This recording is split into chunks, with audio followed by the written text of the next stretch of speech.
Hello everyone, this is MD Nuruddin Islam and welcome back to Tech Bangla Academy Pro. কেমন আছেন আপনারা সকলে? আশা করি আপনারা যে যেখানে আছেন অনেক অনেক ভালো আছেন। তো বন্ধুরা, Xiaomi এবার তাদের ফ্ল্যাগশিপ লেভেলে আমাদের মাঝে আরো একটি দুর্দান্ত স্মার্টফোন লঞ্চ করতে যাচ্ছে।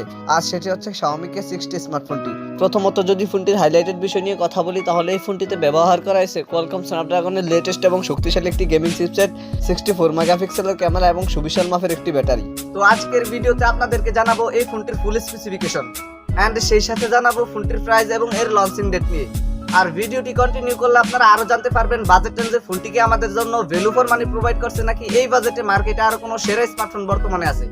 এই সকল প্রশ্নগুলোর উত্তর থাকবে আজকের এই ভিডিওতে, সুতরাং আমি আশা করব আপনারা ভিডিওটি স্কিপ না করে পুরো ভিডিওটি মনোযোগ সহকারে দেখবেন। তো চলুন কথা না বাড়িয়ে মূল ভিডিওতে যাওয়া যাক। প্রথমত যদি ফোনটির ডিজাইন এন্ড এর বিল্ড কোয়ালিটি নিয়ে কথা বলি, তাহলে Xiaomi K60 স্মার্টফোনটির ডিজাইন করা হয়েছে একদম অসাধারণ লেভেলের। এই ফোনটির থিকনেস করা হয়েছে 7.8 মিলিমিটার আর ফোনটির ওয়েট করা হয়েছে 196 গ্রাম। ফোনটির রিয়ার প্যানেলে আসলে আপনারা একটি ক্যামেরা বাম্পারের মধ্যে পেয়ে যাবেন ট্রিপল ক্যামেরা সেটআপ এবং ফোনটির ফ্রন্ট পার্টে আসলে ফুল ভিউ ডিসপ্লের মাঝখানে থাকছে একটি পাঞ্চুল কাট আউট ক্যামেরা সেটআপ। এই ফোনটিকে আপনারা ব্ল্যাক, হোয়াইট, আরোরা এই তিনটি কালারেই পেয়ে যাবেন। এই ফোনটির পেছনে ব্যবহার করা হয়েছে গ্লাস এন্ড প্লাস্টিকের একটি সম্মিলিত ব্যাক প্যানেল। ফোনটির পেছনে গ্লাস এন্ড প্লাস্টিকের সম্মিলিত ব্যাক প্যানেল ব্যবহার করায় ফোনটিকে যখন আপনারা কভার ছাড়া ব্যবহার করবেন, তখন ফোনটির পেছনে স্কেচ করার সম্ভাবনা একদম নেই বললেই চলে। তো ফোনটির ডিজাইন নিয়ে বলতে গেলে পার্সোনালি এই ফোনটির ডিজাইন আমার কাছে অনেক ভালো লেগেছে। আপনাদের কাছে ফোনটির ডিজাইন কেমন লেগেছে কমেন্ট করে অবশ্যই জানাবেন।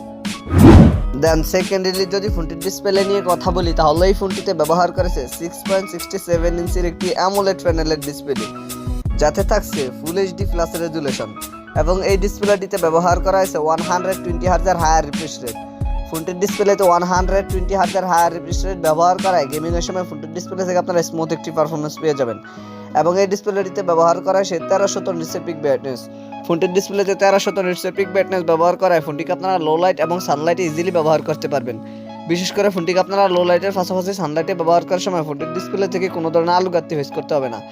আর এই ডিসপ্লেটিতে সাপোর্ট করবে HDR10+ এবং ডিসপ্লেটিতে ব্যবহার করেছে 395 ppi ডেনসিটি। আর প্রোটেকশন হিসেবে ফোনটির ডিসপ্লেতে ব্যবহার করেছে কর্নিং গরিলা গ্লাস 5। তো ফোনটির ডিসপ্লে নিয়ে আমার আর কোনো কথা বলার নেই। আপনাদের যদি ফোনটির ডিসপ্লে নিয়ে কোনো কথা বলার অথবা জানার থাকে তাহলে কমেন্ট বক্সে লিখতে পারেন। থার্ডলি যদি ফোনটির পারফরমেন্স নিয়ে কথা বলি, তাহলে এই ফোনটিতে রান করবে Android 13 আর চিপসেট হিসেবে ফোনটিতে ব্যবহার করেছে Qualcomm Snapdragon 8+ Gen 1, যেটি 4 ন্যানোমিটার আর্কিটেকচারে বিল্ড করে একটি অক্টা-কোর প্রসেসর। আর জিপিইউ হিসেবে ফোনটিতে থাকছে Adreno 750। তো বরাবরের মতো আপনারা সকলেই জানেন এই চিপসেটটি কিন্তু যথেষ্ট পাওয়ারফুল এবং গেমিং একটি চিপসেট। এই চিপসেটটি দিয়ে আপনারা ফোনটি থেকে যে কোনো হাই অ্যান্ড হেভি গেম বেশি স্মুথলি ভ্যালি করতে পারবেন। আর ফোনটির এই জিপিইউটি কিন্তু অনেক শক্তিশালী একটি জিপিইউ, যার ফলে ফোনটি থেকে আপনারা স্মুথ একটি পারফরমেন্স পেয়ে যাবেন। এই ফোনটিকে আপনারা 6128, 8256 এন্ড 12256 এই তিনটি ভেরিয়েন্টই পেয়ে যাবেন। আর স্টোরেজ টাইপ হিসেবে ফোনটিতে ব্যবহার করে CFS 3.1। ফোনটিতে কেবল আপনারা দুইটি সিম কার্ড ব্যবহার করতে পারবেন, কিন্তু আলাদা কোনো ম্যাক্রো SD কার্ড স্লট ব্যবহার করতে পারবেন না। আমার মনে হয় ফোনটিতে এত ভালো মানের স্টোরেজ ক্যাটাগরি ব্যবহার করার ফলে ফোনটিতে আলাদা কোনো ম্যাক্রো SD কার্ড স্লটের অপশন একদমই প্রয়োজন হয় না। এবারে যদি ফোনটির ক্যামেরা সেকশন নিয়ে কথা বলি, তাহলে এই ফোনটির রিয়ার প্যানেলে ব্যবহার করেছে তিনটি ক্যামেরা, যার মেইন সেন্সরটি 64 মেগাপিক্সেলের। সেকেন্ডারিতে থাকছে 8 মেগাপিক্সেলের একটি আলট্রা ওয়াইড ও 5 মেগাপিক্সেলের একটি ম্যাক্রো ক্যামেরা। ফোনটির রিয়ার ক্যামেরা দিয়ে আপনারা সর্বোচ্চ ভিডিও শুট করতে পারবেন 4K রেজুলেশনে। আর সেলফি ক্যামেরা হিসেবে ফোনটিতে ব্যবহার করেছে 20 মেগাপিক্সেলের একটি ক্যামেরা। ফোনটির সেলফি ক্যামেরা দিয়ে আপনারা সর্বোচ্চ ভিডিও শুট করতে পারবেন 1080p 30fps রেজুলেশনে। তবে ফোনটির সেলফি ক্যামেরাতে অন্তত পক্ষে 4K রেজুলেশনে ভিডিও শুট করার অপশনটি দেওয়া অতীব জরুরি ছিল। এবারে যদি ফোনটির ব্যাটারি এন্ড এর চার্জার নিয়ে কথা বলি, তাহলে এই ফোনটিতে ব্যবহার করেছে 5500 মিলিঅ্যাম্পিয়ার একটি সুবিশাল ব্যাটারির সাথে 67 ওয়াটের একটি ফাস্ট চার্জার। এছাড়াও ফোনটিতে আপনারা 30 ওয়াটের একটি ওয়্যারলেস চার্জার পেয়ে যাচ্ছেন। এছাড়া সিকিউরিটি হিসেবে ফোনটিতে থাকছে side mounted fingerprint.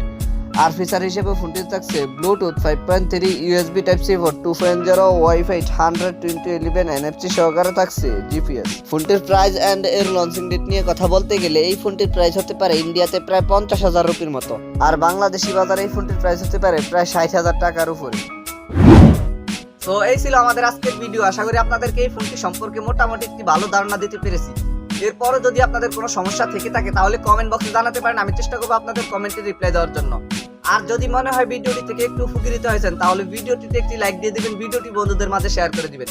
Anyway thank you so much for watching this video. দেখা হচ্ছে খুব শীঘ্রই নতুন কোনো ভিডিওতে নতুন কিছু নিয়ে। টিল দেন টেক কেয়ার, আসসালামু আলাইকুম।